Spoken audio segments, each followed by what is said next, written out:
Pour bien comprendre les causes d'hypercalcémie, je vais jeter un coup d'œil sur la fonction des hormones de l'homéostasie calcique.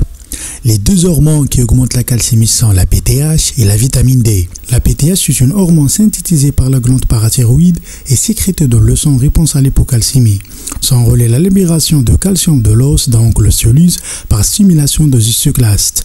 Elle augmente aussi la réabsorption rénale du calcium et inhibe la réabsorption du phosphore.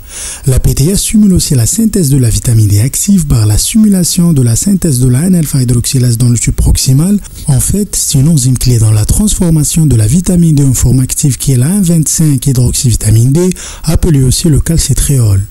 Le calcium exerce un feedback négatif au niveau de la parathyroïde via les récepteurs sensibles au calcium.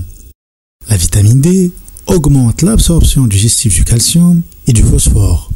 La mesure de la PTH est le premier examen à réaliser pour préciser l'origine de l'hypercalcémie. Ensuite, on devrait doser la phosphorémie qui reste toujours fondamentale. Donc là, on est devant une hypercalcémie quand le taux du phosphore sérique est bas avec une PTH élevée et une calcitriolémie élevée. Là, on évoque l'hyperparathyroïdie primaire. Au cours de l'hyperparathyroïdie primaire, l'augmentation de la sécrétion de la PTH a pour conséquence une hypercalcémie, une hypophosphorémie, une hypercalcitriolémie et une hypercalciurie malgré l'effet hypocalcérien théorique de la PTH à cause de l'hyperrésorption osseuse et l'hyperabsorption digestive de calcium secondaire à l'hypercalcitriolémie. L'hyperparathyroïdie primaire traduit dans 80% des cas un adénome simple. Le carcinome parathyroïdien est exceptionnel, il dépasse pas 1%. Quand le taux de PTH est normal, dans ce cas on évoque l'hypercalcémie familiale bénigne, entité très rare. Elle constitue le principal diagnostic différentiel de l'hyperparathyroïdie primaire, car elle associe une hypercalcémie modérée avec PTH normal ou discrètement élevé, inadaptée à la valeur de la calcémie. Elle est en rapport avec une mutation inhibitrice du récepteur sensible du calcium au niveau parathyroïdien rénal. Le principal élément discriminant est la calciurie basse. Ce cas de figure ne nécessite aucune prise en charge thérapeutique. On est toujours dans l'hypercalcémie avec phosphorémie basse. Quand le taux de PTH est bas, on évoque un syndrome paranéoplasique par la sécrétion de la PTHRP, Parathyroid Hormone Related Protein, par certaines tumeurs, notamment le carcinome pulmonaire à petites cellules, le lymphome hodgkinien ou le myélome multiple.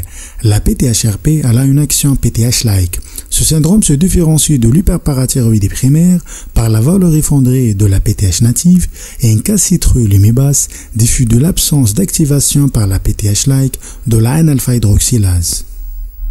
Quand la phosphorémie est augmentée en normal avec une PTH basse et un taux de calcitriol élevé, on évoque l'hypervitaminose D. L'hypercalcémie avant tout liée à une augmentation de l'absorption digestive de calcium.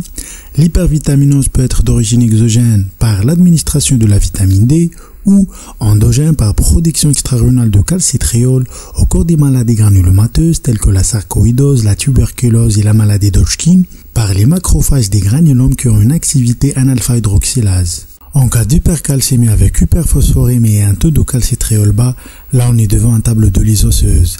La cause la plus fréquente de l'osteolyse, c'est les maladies cancéreuses. L'osteolyse peut être par des métastases des tumeurs solides ou au cours d'hémopathie, en particulier en cas de myélome. Il existe d'autres causes moins fréquentes d'hypercalcémie par osteolyse, c'est le cas d'hyperthyroïdie. Il faut savoir que les hormones thyroïdiennes augmentent la résorption osseuse. L'immobilisation prolongée, l'hypercalcémie est secondaire à l'augmentation de la résorption osseuse avec diminution de l'ostéogenèse à cause de l'absence de contraintes mécaniques. L'hypervitaminose A en cas de surdosage en acide rétinoïque qui augmente la résorption osseuse.